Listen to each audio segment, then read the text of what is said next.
Hello students, आज हम करेंगे। कल हमने ग्राफिकल रिप्रेजेंटेशन किया था, आज उसी से आगे करेंगे। कल मैंने आपको सब कुछ बता दिया था कि कैसे हम एक्स वाई लिखते हैं। एक्स को भुज और एब्सीसा बोलते हैं इंग्लिश में, वाई को ऑर्डिनेट और कोटि बोलते हैं हिंदी में। और पहले एक्स लिखा जाता है, फिर वाई लिखा जाता है। तो आज हम यही करेंगे कि कौन से दो पॉइंट्स में रखूँ। अगर मुझे पॉइंट्स बताने हैं तो मैं कैसे पुट करूं, और मुझे ये बताने कि कौन से ये क्वाड्रेंट में है। मैंने बताया था कि ये फर्स्ट क्वाड्रेंट होता है हमारा, ठीक है। ये सेकंड होता है, सेकंड चतुर्थांश। ये थर्ड होता है, और ये मैंने बताया था फोर्थ होता है, ठीक है। तो क्वेश्चन कैसा आता है आपका?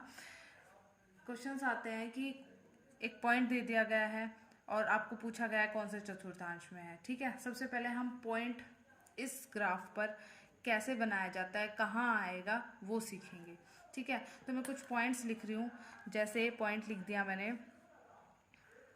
पहला पॉइंट है 1 0, दूसरा पॉइंट है 0 -2, तीसरा पॉइंट है 2 3, और चौथा पॉइंट है 3 -4, ठीक है। ये चारों पॉइंट्स मैं इसमें डिनोट करवाऊंगी आपके। अब पहली बात देखो, 1 0 है। पहले हम इसको क्या लिख लेंगे, एक्स वाई लिख लेंगे। ये एक्स हो गया, ये वाई हो गया, ठीक है। पहला एक्स है मेरा और दूसरा वाई है। अब ये देखो, एक्स कितना दे रखा है, 1 दे रखा है, और वाई कितना दे रखा है, 0 दे रखा है, ठीक है। एक्स हमें दे रखा है 1 और y हमें दे रखा है 0, ठीक है। तो अब इसको डिनोट कैसे किया जाए? तो देखो, पहले x को ढूंढो, x का है। अब ये देखो, पहले पॉजिटिव साइन देखो, पॉजिटिव और नेगेटिव। ये भी हमारा पॉजिटिव है, ये भी हमारा पॉजिटिव है। तो ये देखो, पॉजिटिव पॉजिटिव कहाँ आता है, x भी यहाँ पॉजिटिव है, y पॉजिटिव, तो इस क्वाड्रेंट में हमारा लाइक करेगा ये, ठीक है। अब ये देखो, x1 कहाँ है, यहाँ पर, और y0 ये यही है। y0 0 पॉइंट यहाँ पे है हमारा। तो कभी भी अगर एक जीरो हो जाए, कोई भी जीरो आ जाए, तो हमें जीरो को देखना ही नहीं, जो दूसरा है उसी पर हम पॉइंट कर देंगे। जैसे हमें इसमें खाली x दिख रहा है तो x पर, x एक्सिस पर आ जाएगा।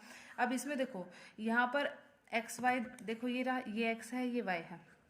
अब इसमें देखो x 0 है, x को नहीं देखना हमें, हमें क्या देखना है, y -2 है। सिर्फ y को देखो, और y जहाँ -2 है वहाँ पे सर्कल लगा दो, तो वो पॉइंट वहाँ पर ही आ जाएगा। अब देखो, y -2 कहाँ पर है, y की जो नेगेटिव लाइन है वो ये है, तो y -2 यहाँ पर है, ठीक है। तो ये हमारा दूसरा पॉइंट बन गया, ये हमारा a पॉइंट बन गया, ये हमारा b पॉइंट बन गया, ठीक है। और देखो, अब इसमें देखना था, ये पॉजिटिव है और ये नेगेटिव है, और x पॉजिटिव होना चाहिए और y नेगेटिव होना चाहिए, तो वो कौन से क्वाड्रेंट में आएगा, चौथे, फोर्थ क्वाड्रेंट में आएगा, ठीक है। तो साथ के साथ ये भी देखना है। अब ये देखो, 2 और 3 है, तो ये भी पॉजिटिव है, ये भी पॉजिटिव है, ठीक है। तो अब देखो, दोनों पॉजिटिव कौन से क्वाड्रेंट में आते हैं, फर्स्ट क्वाड्रेंट में। अब देखो, x कितना है, 2 है, और y कितना है, 3 है। तो क्या करना है, y जो 3 है यहाँ से एक लाइन ड्रॉ कर देनी है, और x 2 है तो यहाँ से एक लाइन ड्रॉ कर देनी है। जहाँ पर ये आपका कट करेगा, जहाँ पर आपके ये दोनों लाइंस मीट करेंगी, वो हमारा पॉइंट हो जाएगा 2 3, ठीक है। इस तरह से बनाना है। अब आगे आ जाओ, 3 और -4, हमारा ये तो है पॉजिटिव और ये है नेगेटिव। अब देखो, x पॉजिटिव होना चाहिए और y नेगेटिव होना चाहिए, तो कौन से क्वाड्रेंट में आएगा, फोर्थ क्वाड्रेंट में, ठीक है। फोर्थ क्वाड्रेंट में आएगा तो देखो, x 3 होना चाहिए, ये 3 पे लगा लिया निशान, y -4 होना चाहिए, ये 4 पे। अब दोनों की लाइंस ड्रॉ कर दो, यहाँ से ये लाइन ड्रॉ कर दी और यहाँ से ये लाइन ड्रॉ कर दी। जहाँ ये मीट करेंगे वो हमारा कौन सा पॉइंट हो जाएगा, 3 और -4, ये पॉइंट हमारा D हो जाएगा। इसी तरह से कुछ और पॉइंट जैसे मैं बोल दूँ, जैसे मैंने पॉइंट बोल दिया ई पॉइंट मैंने लिख दिया, -1 और 5 लिख दिया, ठीक है। अब देखो, यहाँ पर ये तो नेगेटिव है, ये पॉजिटिव है। अब x नेगेटिव कहाँ है, इस लाइन में है, और y पॉजिटिव कहाँ है, इस लाइन में। तो कौन से क्वाड्रेंट में आया, सेकेंड क्वाड्रेंट में। अब ड्रॉ करते हैं, x की वैल्यू कितनी है, -1, तो -1 पे लाइन ड्रॉ कर दो, ठीक है। और y की वैल्यू कितनी है, 5, तो यहाँ ड्रॉ कर दो। तो ये जो मेरा पॉइंट बनेगा, ये मेरा बनेगा -1 और 5, इसका नाम दे देंगे हम E, ठीक है। उसके बाद देखो आपका एक और पॉइंट दे देते हैं हम, जैसे मैंने f यहाँ पर दे दिया आपको -3 और -6, ठीक है। अब दोनों ही नेगेटिव हैं।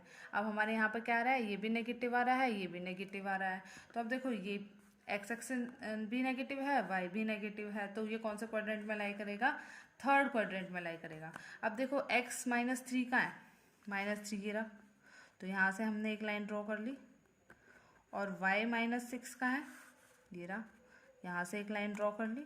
जहाँ ये दोनों लाइन आपस में कट करेंगी वो हमारा कौन सा पॉइंट बन जाएगा, -3 और -6। इस पॉइंट का नाम क्या होगा, f होगा, ठीक है। इसी तरह से आपके चैप्टर में कुछ क्वेश्चंस दे रखे हैं, तो आप ज़रूर ट्राई करें, और कुछ समझ नहीं आता तो ज़रूर कमेंट करें, ठीक है। और ये जितने भी हमने 0 1 2 3 लिखे हैं, इन सब के बीच में डिस्टेंस सेम होना चाहिए। जितना 0 से 1 के बीच में उतना ही 1 से 2 के, 2 से 3 के। ऐसा नहीं है कि 0 से 1 के बीच में आपने इतना सा डिस्टेंस ले लिया, 0 और 2 के बीच में इतना, वो गलत हो जाएगा, ठीक है। Thank you.